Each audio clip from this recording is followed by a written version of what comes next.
Amalgama, un espacio en donde 6 amigas se conectan a través de experiencias e ideas, construyéndose unas a otras y a las que pueden escuchar mientras evolucionamos con el mundo.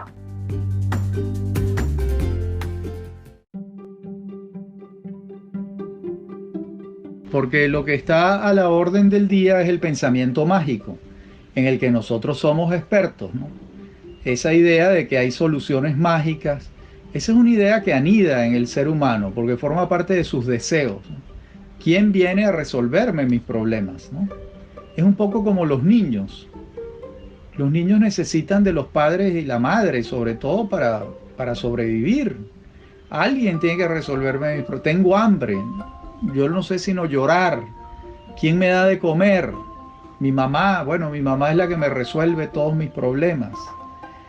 Hay un poco una especie de infancia o adolescencia de los pueblos, ¿no? Pareciera haberlo, si se permite la metáfora, si la sociología permite una metáfora como esta, según la cual los pueblos están esperando a un salvador, ¿no? Alguien que resuelva los problemas. Y resulta que no hay nadie que resuelva los problemas. Los tenemos que resolver nosotros mismos, los ciudadanos. Entonces, bueno, eso también forma parte, ¿verdad?, de la mitología. La mitología en la que vivimos, pero las mitologías no son gratuitas. Nosotros creamos esos dioses porque esos dioses viven dentro de nosotros, son nuestras necesidades las que esos dioses reflejan, ¿no? De modo que por eso es que la política yo creo que no puede entenderse sin el conocimiento histórico, sin el conocimiento de la mitología, sin el conocimiento de la psicología, todos estos, de la filosofía, por supuesto, todos estos elementos permiten más o menos entender los procesos políticos y sociales.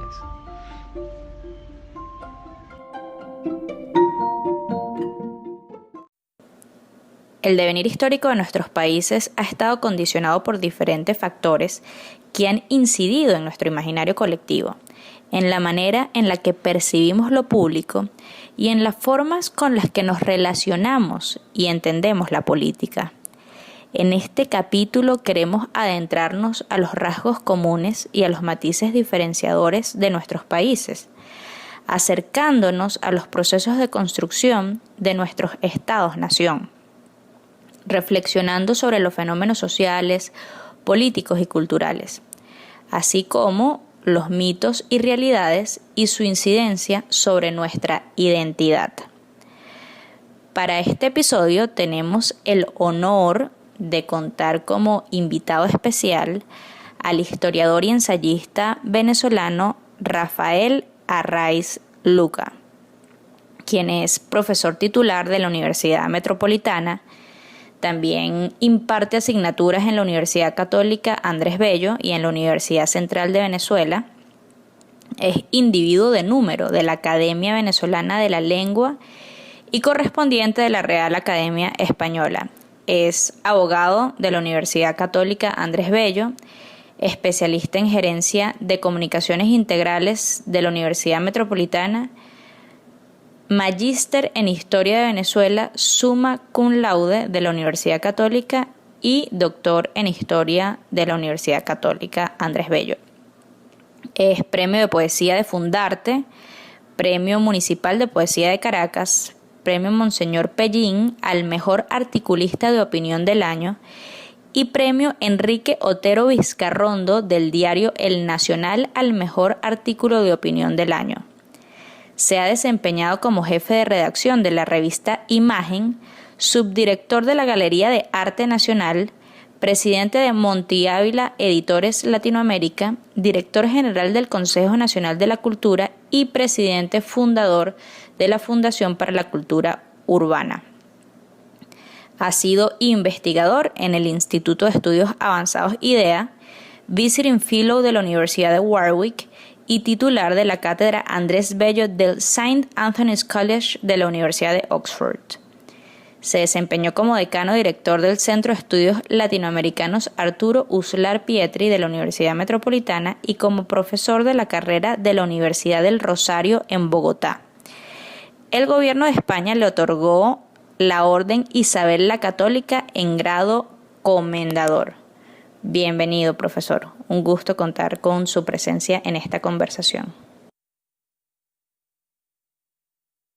Con mucho gusto, Mariana. Es un placer para mí. La arquitectura de nuestros países pone de manifiesto los rasgos comunes que tienen nuestras naciones, las memorias de un pasado común, plagado por los procesos de transculturización con la llegada de la corona española, o como diría el autor, historiador Briceño Guerrero, nuestra mater et magistra, madre y maestra, la Iglesia Católica, que tuvo gran incidencia en nuestro devenir político y social. A nosotros nos gustaría saber, profesor, y conocer en grandes rasgos cómo fueron los procesos de transculturización y mestizaje en estos países y por qué existe una mayor presencia de pueblos originarios en Ecuador y Colombia que en Venezuela.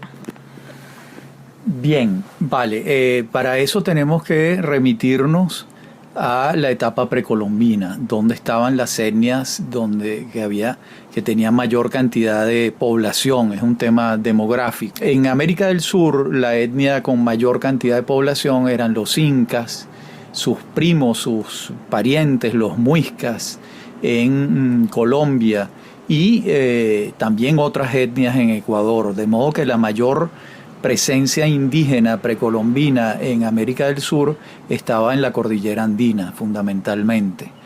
Allí estaba. En el caso venezolano había presencia indígena, pero mucho menor en cantidad de población.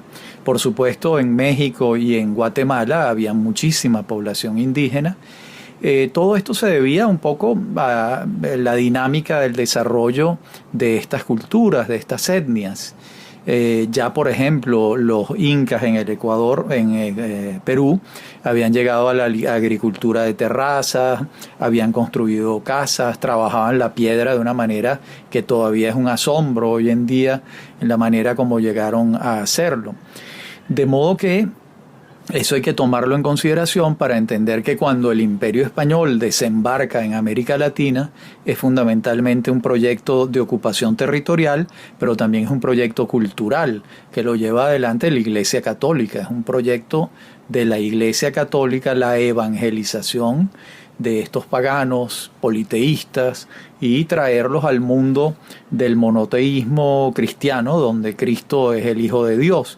De modo que es un proceso cultural y también un proceso de ocupación que muy pronto va a presentar los primeros rasgos de mestizaje, porque el mestizaje va a darse entre las culturas originarias, los españoles que están llegando, y muy pronto van a comenzar a llegar la mano de obra importada africana. De modo que ese proceso va a darse con distinta intensidad dependiendo de cada país, de la presencia indígena y del tipo de cultivos para los que se requiera la mano de obra africana importada. Entiendo, profesor. Este mestizaje dio lugar a la creación de la cultura criolla. Existe una controversia en torno a la idea de Bolívar y el legado de este personaje como libertador de las Américas. Nos gustaría hablar sobre este proceso y las razones por las que un criollo caraqueño participó en la gesta emancipadora de la independencia de los otros países.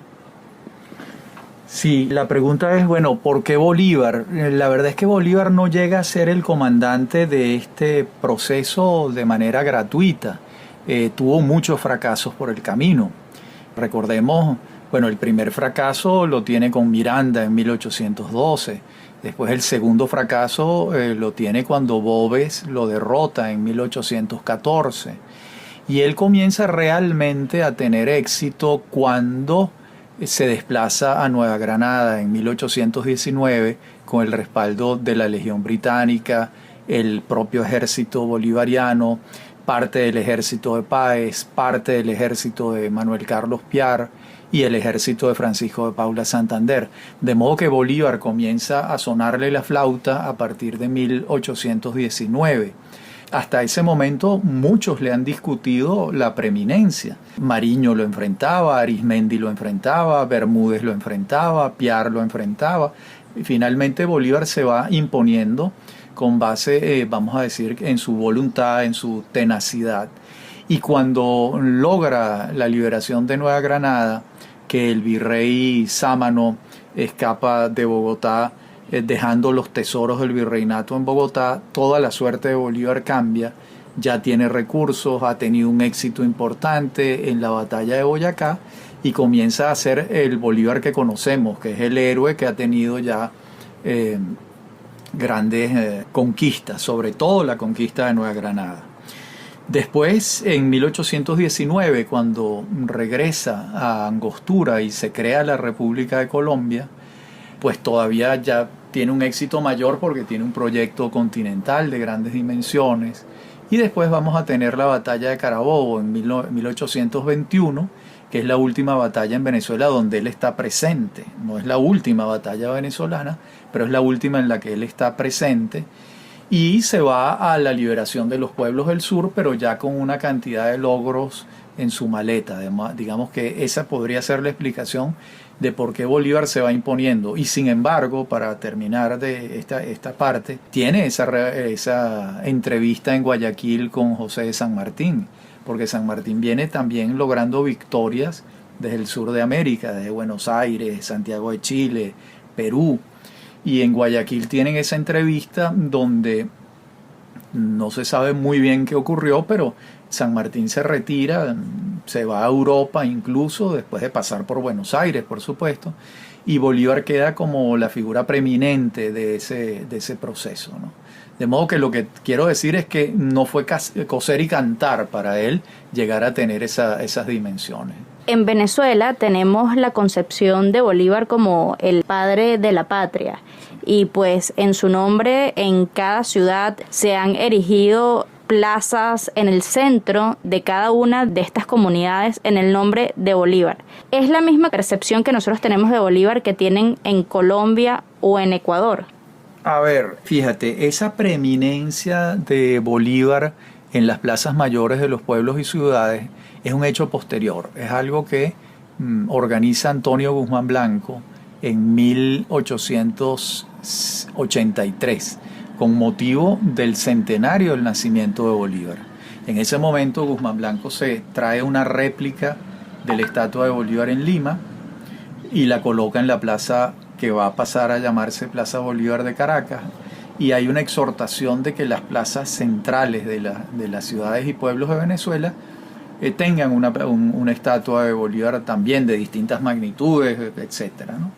De modo que esa preeminencia de un héroe en Venezuela es un caso venezolano exclusivamente, y es posterior, porque esto lo está haciendo Guzmán Blanco en 1883, cuando Bolívar tiene 53 años de muerto. De modo que el culto bolivariano es un proyecto de Guzmán Blanco. Por supuesto que toda la sustancia está ahí en la vida del héroe, ¿no? Pero es un proyecto posterior. En cambio, en Colombia y en Ecuador y en Perú esto no ocurrió. En Perú está la Plaza Bolívar, es una de las dos plazas centrales de Lima. En Bogotá sí está la Plaza de Bolívar, como ellos la llaman, que era la plaza mayor de Bogotá. Y en Quito, francamente, no recuerdo si en la plaza central de Quito está Bolívar o el Mariscal Sucre. Es algo que en este momento no recuerdo con claridad. Pero en todo caso, en esos países no ha habido el culto a Bolívar que sí ha habido aquí en Venezuela.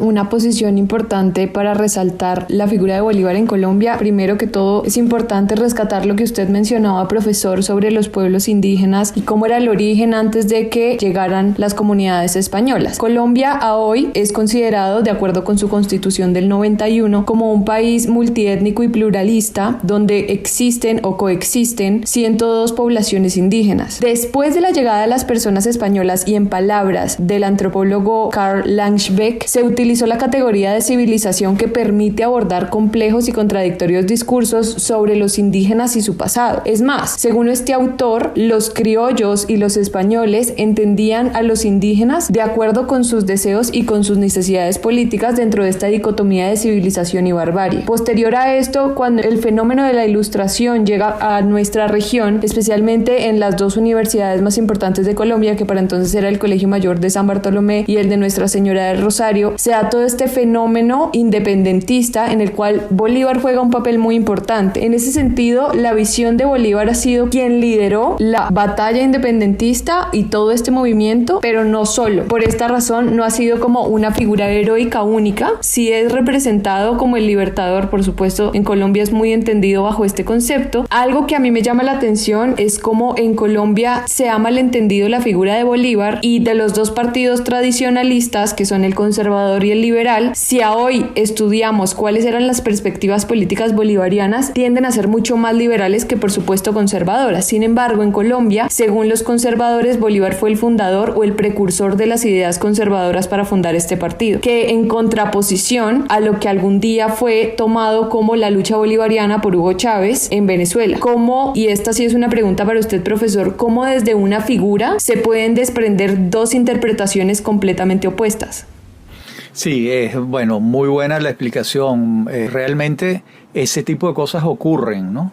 Es decir, el Bolívar colombiano, hay un Bolívar que lo utiliza, digamos así, un Bolívar del que se sirve el Partido Conservador, pero también estuvo el M-19, que se declaraba bolivariano y secuestró la espada de Bolívar, etcétera, desde la izquierda guerrillera. En el caso venezolano ha habido también Bolívar para todos los gustos. Ha habido un Bolívar para el Partido Conservador venezolano, para el Partido Liberal venezolano. Esto lo que nos señala es que es una figura que, convertida ya en mito en los dos países y en Ecuador, convertida en mito, pues la aproximación de parte de distintas organizaciones políticas ha sido la de acercarse a ese mito, como fagocitarlo, como hacer del mito una narrativa propia, digamos. Eso ha estado muy, muy presente en ambos países, y eso es lo que explica que el Partido Conservador colombiano lo tenga como uno de sus íconos, mientras el Partido Liberal colombiano piense más probablemente en Santander. Y en relación a la idea de que Bolívar no lo hizo solo, por supuesto que no lo hizo solo ni allá ni aquí. Lo que pasa es que aquí, a partir de 1883 con Guzmán Blanco, se fue creando un culto prácticamente unívoco.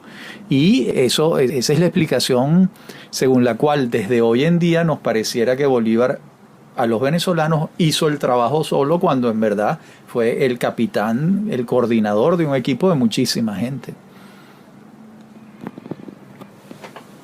El mito unificador que configura la idea de Bolívar como la figura predominante de nuestra historia y sobre la cual nuestros valores y nuestro sentido de comunidad en la construcción de esta identidad venezolana se ha configurado sobre la base de la idea de un solo hombre, del liderazgo de Bolívar. ¿Por qué tenemos esta idea de caudillo, esta idea de líder salvador que va a solucionar nuestros problemas? Y vemos que esto ha sido utilizado por muchos liderazgos posteriores y que forman parte de su narrativa y de su agenda política.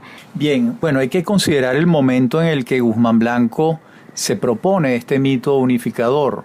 Eso ocurre en 1883, cuando ya Venezuela tenía muchos años desangrada entre las batallas intestinas entre los caudillos regionales. Y Guzmán Blanco pensó, esa es la hipótesis, pensó que se necesitaba un mito unificador nacional alrededor de Bolívar que permitiera encontrar un punto en común entre todos esos caudillos regionales que estaban en guerra y que la nación pudiese avanzar abrazada a ese mito. Eso ocurre en 1883, pero ya después, en tiempos de Cipriano Castro, de Juan Vicente Gómez, de López Contreras, de Medina Angarita, el mito siguió y siguió la idea cultural de un culto bolivariano, de un culto alrededor de la figura del héroe que representaba a Simón Bolívar y que ese era el cemento, el epicentro de la unidad nacional. Esa es la explicación, y ya después llega Hugo Chávez al poder con el mismo, levantando la bandera del mismo mito de la unidad bolivariana, pero ya no en el espectro ideológico del centro o de la derecha, sino de la izquierda, ¿no? O sea, de alguna manera recreando el mito y dándole un sesgo hacia la izquierda, muy, muy marcado hacia la izquierda y hacia el militarismo, ¿no? De modo que eso forma parte de lo que advertimos, ¿no? Ahora bien, existió un proyecto político en el cual los territorios que hoy en día conforman Ecuador, Colombia y Venezuela fueron parte. El proyecto político de Colombia. ¿Qué pasó con lo que hoy en día la literatura conoce como la Gran Colombia? Sí. ¿Cuáles fueron las disputas internas que no permitieron que este proyecto avanzara? ¿Fue muy ambicioso el ideario bolivariano? Yo creo que tuvo una falla de origen, como dicen ahora los videos. La falla de origen es que el esquema que pensó Bolívar no fue federal, sino un esquema centralista. Y se creó la República de Colombia con capital en Bogotá y muy pocos mecanismos descentralizadores. Para hacer una caricatura, si el general Páez en Caracas quería comprar una resma de papel, pues necesitaba una orden de Bogotá. Estoy exagerando, pero es para explicarlo, digamos. Mi opinión es que en la medida en que la estructura de esa república no fue federal, sino central, dificultó muchísimo el funcionamiento. Y muy rápidamente se fueron creando resquemores, envidias, malestares por parte de los venezolanos, los neogranadinos e incluso los quiteños. Lo curioso de esto es que para ese momento el ensayo más exitoso de integración era la estructura federal de los Estados Unidos de Norteamérica, donde 13 provincias se habían reunido en términos federales alrededor de un proyecto común. Pero Bolívar no tenía eso en mente, pensaba que el centralismo era lo indicado, quizás una influencia rusoniana, quizás la influencia napoleónica, quizás la influencia británica con un monarca fuerte y un parlamento, pero él en verdad el esquema federal lo admiraba, y en el discurso del Congreso de Angostura manifiesta admirar tremendamente a los Estados Unidos y a su esquema federal, pero consideraba que ese esquema no nos servía a nosotros. Yo creo que más allá de haber sido ambicioso o no, un problema, al menos en el caso colombiano, fue la forma de hacerlo. Y es que, de nuevo con la Ilustración, llegan estas ideas de democracia, un poco de otras manifestaciones del Estado o configuraciones del mismo, pero estas ideas independentistas en este país calaron tanto que cuando Bolívar empezó a pedir o a solicitar la constitución de una presidencia vitalicia, su idea no llegó políticamente al acervo o al centro de la política en Colombia. Una de las razones principales por su salida es esta, y por la cual no caló esta idea de la Gran Colombia o de la República de Colombia entre estos tres países, que incluso buscaba expandirse un poco más hacia Bolivia y Perú, pero la forma de gobierno tal vez fue la que no permitió que este proyecto funcionara, que al día de hoy se han buscado una cantidad de mecanismos de cooperación internacional y de multilateralismo con el propósito de diseñar políticas de integración económica, social y demás que puedan fortalecer las relaciones y el crecimiento gradual de estos países, que en un momento, si hubiésemos hecho un estudio comparado, si hubiera mantenido esta idea o este proyecto político, hubiese podido funcionar, pero la forma de gobernabilidad política no funcionó, y yo creo que ese es uno de los principales errores. Recordemos que la República de Colombia se crea en 1819 y la proposición de Bolívar de la presidencia vitalicia hereditaria es de 1826. Han pasado 7 años. O sea que durante 7 años se intentó con la fórmula Es decir, Bolívar no había redactado la Constitución de Bolivia, que es de 1826. Y cuando él la redacta y vuelve a Bogotá y la coloca sobre la mesa, hay una reacción muy muy fuerte en Colombia y en Venezuela contra la proposición de una presidencia vitalicia y hereditaria, y con toda razón. Y hay una carta de Santander muy muy explícita donde le dice, bueno, pero esta fórmula no es por lo que nosotros hemos estado luchando. Y en la carta le dice, ¿quién va a ser el emperador? Va a ser usted. Yo lo acepto porque usted es un hombre justo, magnánimo. Pero una vez que usted no esté, ¿quién va a ser el emperador en estas tierras? Voy a ser yo, va a ser Páez, va a ser Montilla, le dice. Y realmente ahí empieza un distanciamiento importante en relación con la forma de gobierno que ha instituido Bolívar en la recién creada República de Bolivia y que quiere que esa sea la que se instaure en la capital de la República de Colombia, en Bogotá. Muchas de las precisiones que se han hecho me han llevado a pensar que son muchas las ideas erróneas o los mitos sobre los cuales nuestro imaginario colectivo esté fundado en patrones que han sido reproducidas a lo largo de nuestro devenir histórico y político y que han condicionado la forma en la que los latinoamericanos nos relacionamos con lo público, la forma en la que entendemos la política, cómo nosotros como ciudadanos podemos ir desmitificando todas estas preconcepciones, creencias y realmente enfocarnos en ideas o datos mucho más precisos para un mejor entendimiento de nuestra realidad. Bueno, yo creo que ahí tiene la palabra los estudios históricos para tratar de entender mejor todos estos procesos, porque lo que hemos estado inmersos en una cantidad de mitos realmente, y los mitos son verdades a medias. Los mitos tienen una parte de verdad pero otra que no es cierta, ¿no? Entonces lo que yo creo que se impone es una revisión de todos estos paradigmas que se daban como hechos asentados, como hechos cumplidos, y hay que acercarse a todos estos temas desde una perspectiva contemporánea, moderna, con los nuevos estudios y sobre todo desde la perspectiva actual, que nos permiten quizás entender un poco mejor los procesos, entre otras cosas por la multidisciplinariedad, ¿no? Es decir, estos fenómenos no solo se abordan desde perspectiva histórica, sino politológica, sociológica, económica.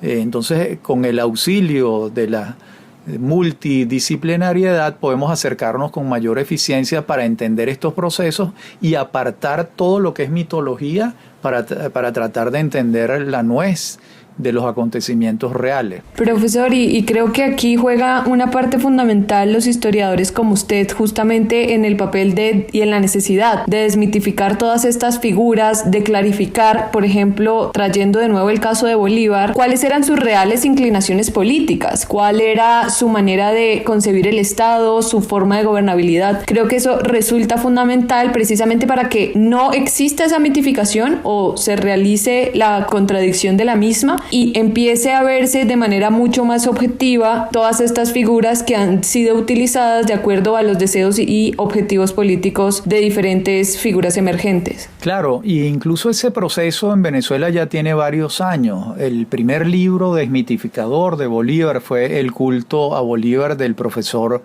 Germán Carrera Damas. Después están los libros del profesor Luis Castro Leiva, que se titula De la patria boba a la teología bolivariana.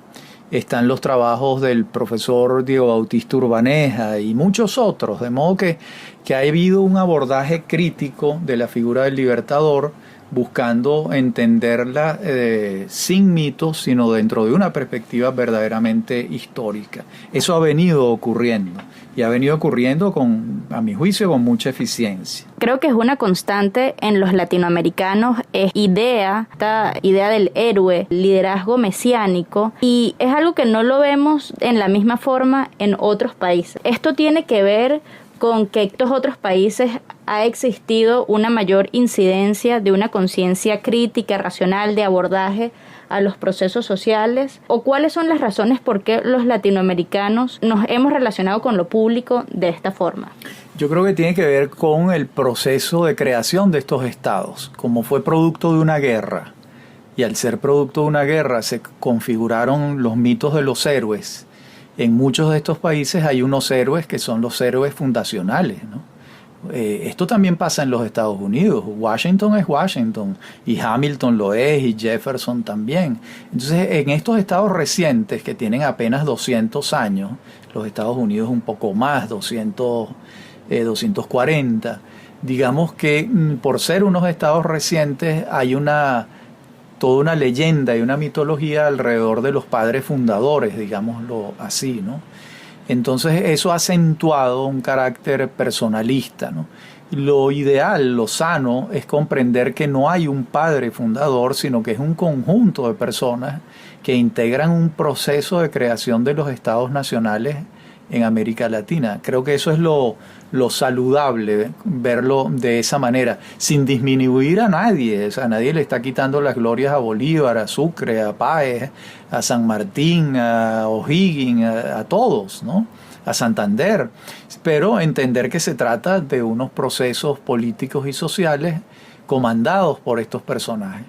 Lo que ocurre es que la gente procede por simplificaciones y les parece, realmente es mucho más fácil decir, bueno, ¿quién es el padre de la patria? Fulano, que explicar que se trata de un proceso de mucha gente con muchas idas y venidas, pero hay que avanzar hacia la popularización de esa percepción. Creo que eso hay que seguir haciendo. Y yo veo con un poco de preocupación que entre más avanzamos en tecnología y cambios sociales y demás, y entre más los nuevos discursos políticos buscan una deconstrucción de todas estas estructuras y desmitificación de las mismas, en contraposición nos encontramos en escenarios como el que acaba de ocurrir en las elecciones de Estados Unidos, donde las figuras que más ostentan posiciones exageradas son las que más votos tienen. No me refiero al ganador específicamente, sino a las contiendas en general y a los fenómenos de políticos de extremas, como extrema derecha o extrema izquierda. ¿Cómo y qué recomienda usted, profesor, para que nuestra generación y las que vienen puedan deconstruir esto, pero además dejemos de repetir patrones y dejemos de agudizar estas figuras? Bueno, yo creo que lo que estás hablando es del fenómeno del populismo, que es un fenómeno común a la izquierda y a la derecha, y que es una de las enfermedades de la democracia, ¿no? Entonces yo creo que hay que estar muy atentos a que la democracia plantea ese desafío en relación con el populismo, ¿no? El líder populista es aquel que te ofrece una solución fácil, que te dice, no, el problema se resuelve a la fuerza, se resuelve construyendo un muro, se resuelve haciendo tal cosa. Entonces, claro, la gente sin formación, que de alguna manera es la mayoría, compra el discurso populista. Este es uno de los grandes desafíos de la democracia. O sea, es decir, cómo construir democracia sin que los líderes populistas terminen gobernando en todas las democracias. Creo que ahí está uno de los grandes desafíos. Sí, yo creo que en parte de lo que hemos hablado podemos llegar a la conclusión de que es necesario que los ciudadanos tomemos decisiones informadas, que construyamos una conciencia crítica con respecto a nuestros procesos históricos y con respecto a la narrativa y a los discursos de nuestros líderes, que realmente cuestionemos y miremos con lupa qué es lo que nos ofrecen, cuáles son sus propuestas, y tratar de desmitificar muchas de estos mitos, de estas ideas y creencias que mucho daño le han hecho a nuestros países. Entonces, el llamado, desde mi punto de vista, sería a tratar de informarnos y saber que como ciudadanos también somos responsables de la solución de los problemas comunes, de los problemas públicos, que no tenemos que esperar que un líder político venga a decir que nos va a solucionar todos los problemas o a ser susceptibles de creer que a problemas complejos existen respuestas mágicas. Entonces, el llamado es a ser partícipes como ciudadanos y proactivos en la solución de nuestros problemas y a tratar de ser más críticos y a mirar nuestra realidad con una lupa mucho más detallada y mucho más precisa. De acuerdo, completamente de acuerdo. Bueno, muchísimas gracias, profesor, por participar. De verdad que ha contribuido en gran medida a que pues nosotros y nuestros oyentes puedan entender de mejor manera cuál ha sido nuestro devenir histórico y nuestros procesos sociales, políticos. Y bueno, la idea es que estas conversaciones se sigan dando y que podamos apostar porque nuestras generaciones tengan una acción mucho más crítica e informada de lo que pasa. Vale, excelente. Muchas gracias.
No se olviden de seguirnos en nuestro Instagram, @amalgamashow. Aquí los esperamos para el próximo episodio. Sueños, realidades y un mundo de posibilidades compartiendo desde nuestra mesa hasta sus dispositivos.